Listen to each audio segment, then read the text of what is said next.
Welcome back. I'm Andrew, your crypto guy on the internet. And the Egyptians didn't build the pyramids, they found them. But that's not important right now. Let's talk things going on in the market. What's going on with gas prices? Why do they keep going up? I mean, I just paid $5.70 yesterday. This is $5.13 is very optimistic. I don't know where you guys are finding that smoking deal. So remember, gas prices were being artificially suppressed in the US because Joe Biden was dumping our strategic reserves. But he can't do that anymore because the reserves are depleted, or nearly depleted. So we have to fill them back up, and the plan was to fill them back up with Saudi oil. But the Saudis have refused and instead are cutting back about 2 million barrels a day. So now we have to refill our oil coffers with probably oil from Venezuela, which is dirty, and we have sanctions against them. So we're going to have to put those sanctions aside because we have a real problem that we've put ourselves in. And now we have to spend more money refining dirtier oil from our enemy in Venezuela. So that's what's going on, and that's why gas prices keep going up. They weren't going down for any real reason. So the inflation numbers are going to continue to be nasty because this new smack in the face from these oil prices will now be added in with some honesty. Now, if you're invested in some oil stuff, you've seen the price of everything going up, and that should continue for the foreseeable future. Oxy, everybody got sold off the other day, but Oxy is a strong stock going into the end of the world. And so what's going on here? Why can't we just figure this out? Well, let's go back to Russia and Ukraine. Okay, so we have the Nordstream 1 and 2 pipelines. These were built recently. Okay, I think 2 was almost finished. But it brings Russian natural gas all the way to Germany. Now, if you recall, about 4 years ago, when Trump was president, these pipelines were an idea. They weren't real yet. And I remember Trump was sitting down with the EU or NATO, or it was like all the European representatives, the big boys. And they were all on board with this Russian energy pipeline plan. And Trump stepped up with his silly hair and he was like, don't do that. Don't you get hooked on your enemy's energy. It's not a good move. And they laughed at him. And so the idea was, especially Germany, their guys started belly laughing right in front of Trump's face. This dumb orange American, what does he know about business? And so the European idea was that, hey, if we're financially tied to Russia, then we each have a reason to remain peaceful, okay? Because we're making money. Well, I'm getting energy and you're getting money. It's a quid pro quo here that we don't want to ruin with fighting, okay? But here we are 4 years later, and we have that exact problem. So this Ukraine thing is not slowing down. It's only getting worse. And the NATO, the EU, is kind of divided a little bit. They are feeling the squeeze of inflation, especially with energy prices. You thought it was bad in the US. People are paying 300% more for their electric bill and everything related to that. Like, everything's way more expensive than it should be. And so you have citizens all over the EU protesting in the streets, especially in Germany, because they know they're going to freeze this winter because they're having trouble with Russia and the pipelines have been shut off, okay? Putin warned them. He's like, hey, if you keep fighting me on this Ukraine thing, I'm going to turn you off. And he did, okay? But some EU nations were pushing for a peace deal, okay? And first, if you side with a peace deal, you're labeled as pro-Russia or pro-Putin. You're a Nazi now or something, which is ridiculous. But some of these nations were holding off, hoping that we could work out a deal and that we can get back on the Nordstream energy and then everything will be cheap and good again. Okay? We just have to chill out with this Russia thing. We'll work out some kind of deal and then we won't freeze to death this winter. So the pipelines were dividing the EU's choice between peace or infinite war. And then the pipelines were attacked. They got blown up. And the first thing we did in the United States was blame Putin for it. And that's what our media fed to us, that Putin blew up his own pipelines and his main point of leverage against the EU. Plus, it was a stream of billions of dollars to him, And so why would he cut off his own legs to win a foot race? That didn't make any sense to me. And so the United States was like, we're certain it's Putin. I mean, we got to send divers down there to find out. But knee-jerk reaction, it had to be Putin who blew up his own pipelines, because that would put a hard squeeze on Europe and make things more expensive for them. But then the counter to that is, I mean, he already turned them off. They're already scared. Why would you then blow up the pipelines on top of that? Because you leave the pipelines there in case you can work out a deal. You can turn them back on, and then we're back to making money and energy for each other. If you blow that up, that option is gone. And so that's why I thought immediately that it was the United States who did that. Because if you take away the pipeline option, there's no more reason for any EU country to try to hold out for peace. We all have to jump into the infinite war option. And so Putin thought the same way I did, apparently, and he goes, yeah, the US did that. They blew up the pipelines. And so we're like, no, that's crazy. Clearly Putin would be the one who profits the most from blowing up his own pipelines. But then the Russians went ahead and fixed the pipelines.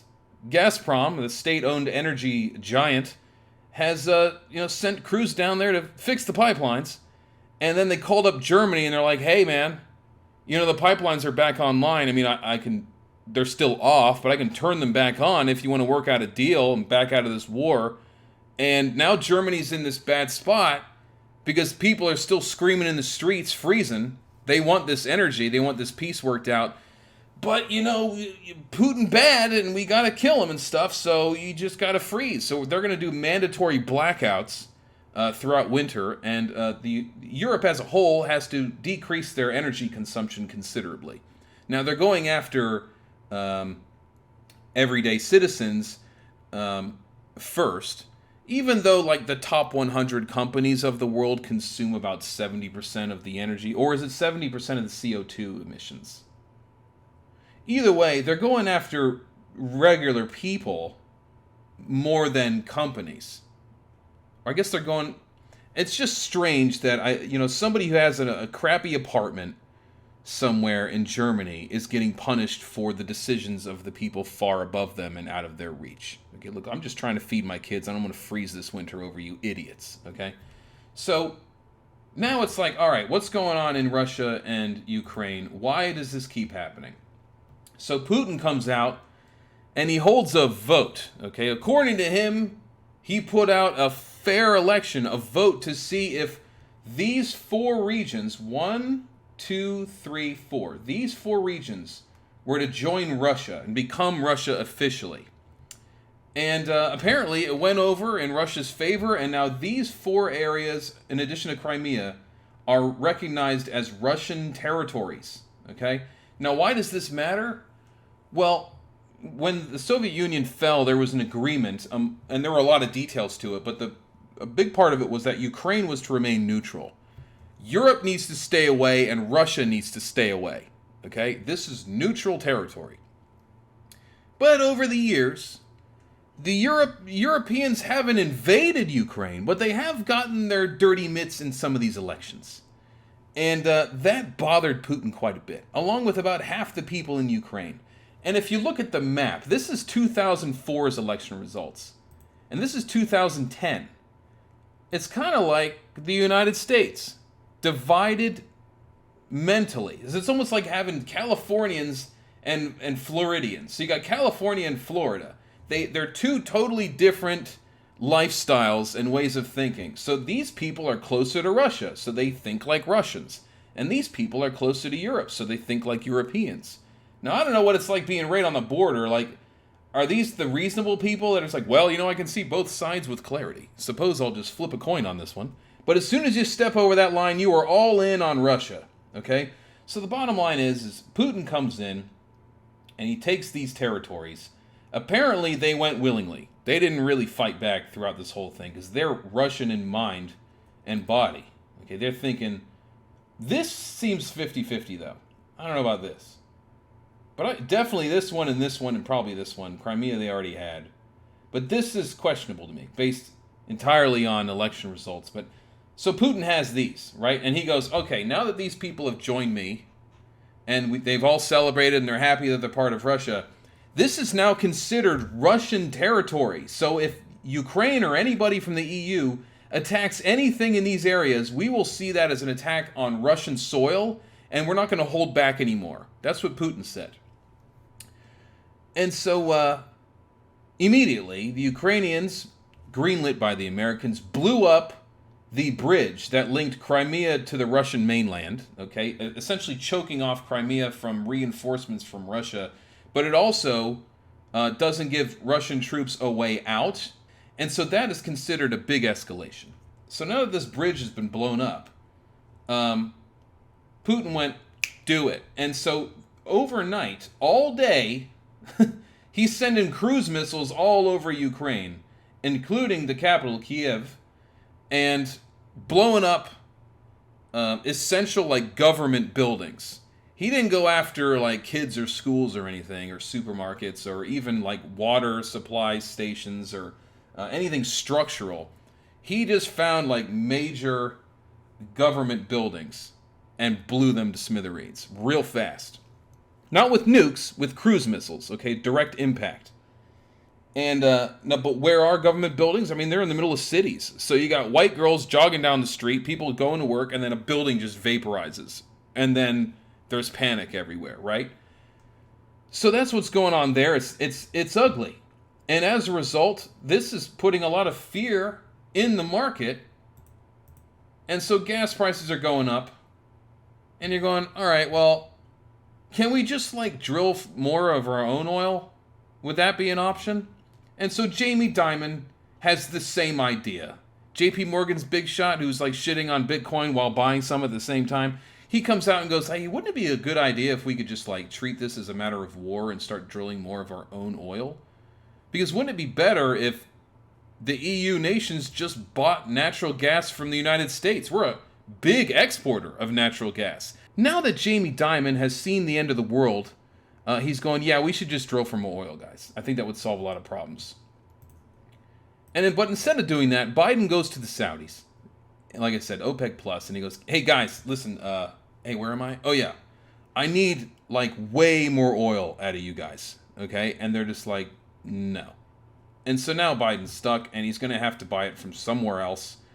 And I don't know what, you can't buy it from Russia. Things aren't good right now, but you could buy it from Venezuela, which they're worse than Russia. Okay, like you don't want to buy it from them. It's not good stuff. So that's going to make things real expensive.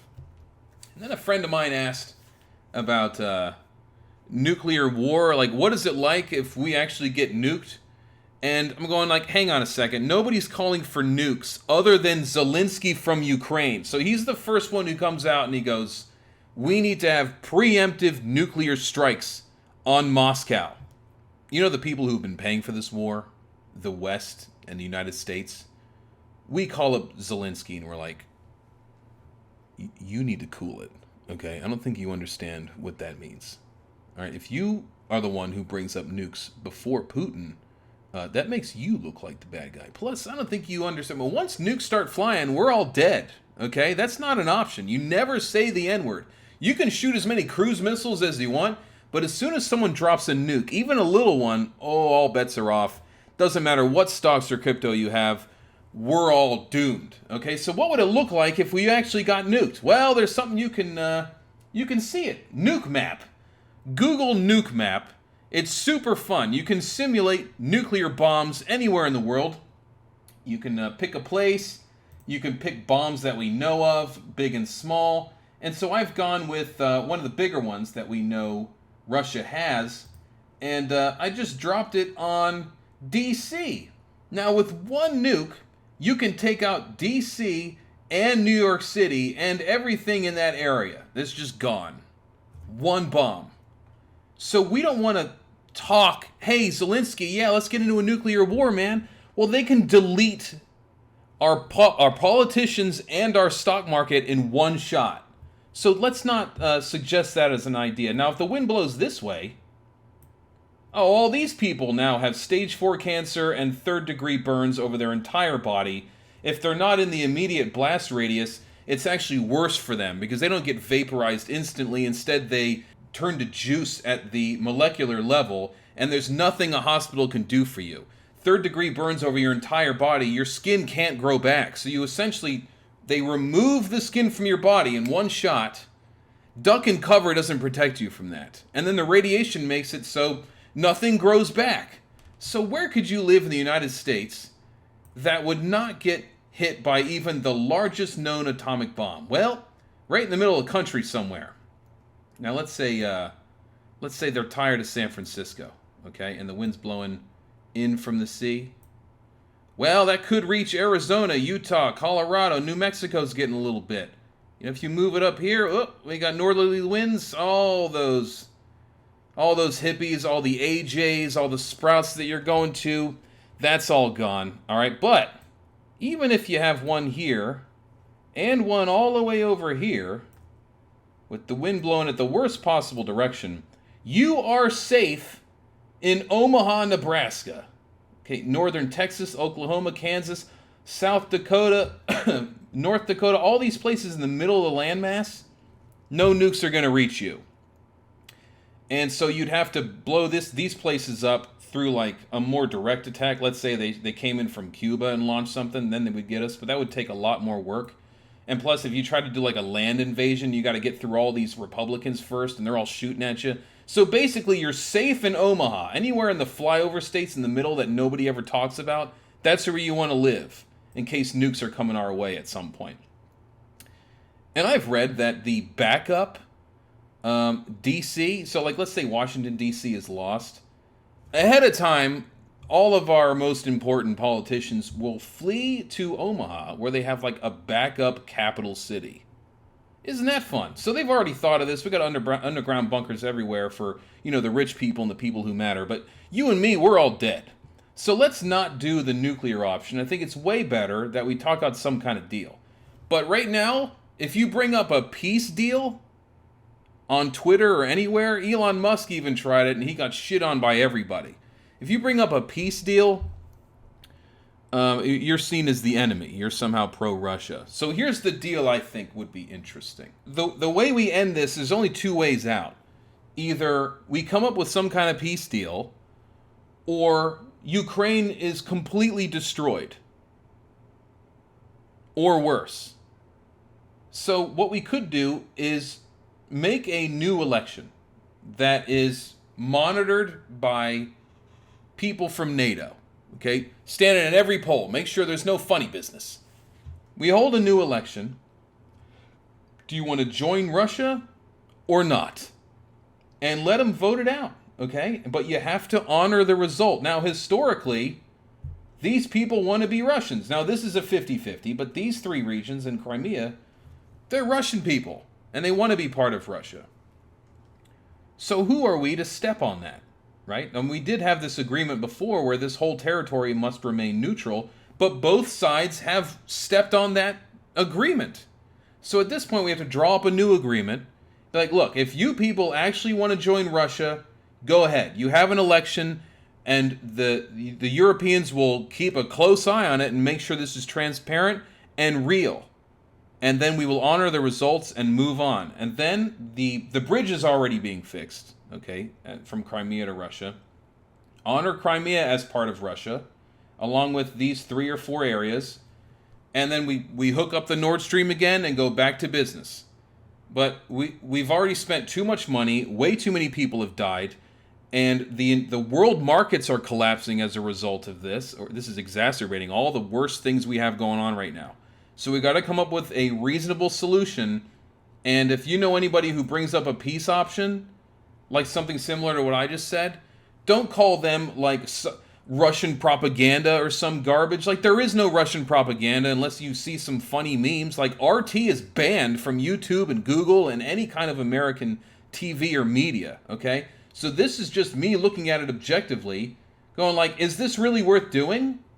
Like, do we need this shit to happen for us to reconsider some stuff? Like, I don't think people understand just how bad nukes are. Once they go flying, it's over, okay? So anything short of that is a better deal. Okay. Now, is there any good news? Let's take a sip. Now, Jerome Powell's in a tough spot. He has to stop this rampant inflation, and it's only getting worse. Okay, everything's getting worse. Nothing is helping him on the supply side, so he has to keep raising rates. So you either increase supply or you decrease the amount of dollars on the market to kind of match both sides. But if you take dollars out of the market so forcefully, it causes some serious pain. But if you let inflation just run rampant, now you got wheelbarrows full of cash and you're burning it just to stay warm. Okay, this happens historically all the time. So countries that can't maintain the stability of their currency fail, and they're gone forever. The Turkish lira is worth nothing, and so people are using Bitcoin now to try to buy food. Okay, it's a mess. Okay, we don't need that. So Jerome Powell has to keep raising rates to do his job and to save our currency. Okay, but it's ugly because he's not getting any help from the other side, the politicians. Okay, this war, all this crap is making it way worse for him and us. None of this is good for our money right now. And the UN is coming out and going, individual countries, like England, okay, they're coming out and they're going, well, we're going to start printing money again. We're going to start buying up bonds or something or they call them gilts in England. Anyway, they're buying up their version of bonds. And because we can't keep this going. Okay, people are starving. It's really bad here. Jerome, you got to stop. And Jerome's going to come out and be like, look, man, I told you what the numbers had to be. All right, you people need to do your job. That's probably what he's going to do. And then there's going to be some overhaul where they throw him out for trying to do his job in order to save this fake fiat system that we're all hooked on. Really what happens is I think the pressure from the IMF and the WEF and the UN and everybody's going to go against raising rates, and it's going to get paused. So what's going to happen? I think the next meeting, they're going to hit us with 50 basis points. 75 is what he needs to do, but he might hit us with 50, maybe 25, or maybe he just chills out for a little while to kind of keep everybody else happy. But realistically, Jerome's not supposed to care about the markets. He's supposed to just get the dollar right, okay? And how's it looking? I mean, it's way too high still. I mean, it calmed down a little bit, but this is stair-stepping. This is the most bullish pattern I've ever seen on anything. So, the only way this gets fixed is a couple things. You increase supply by drilling for oil, by working out a peace deal with Russia, and if one or both of those things happens, then this whole ship turns around. That's it. So our problems are exacerbated 1,000x because of this war with Russia that does not need to exist. So what are you going to do? You're going to tighten your belt, okay? Wherever you can make money, make additional money. You're only going to buy what you absolutely need, and you're going to hold on, and you're going to wait and see. We want as much cash on the side as possible, because if next year's cataclysm happens, as has been predicted, when everybody else is panicking, you're buying up everything dirt cheap. Houses, cars, people are just giving away crap because they need money for food, and you're going to be there waiting, okay? That includes stocks, crypto, everything is going to be super cheap.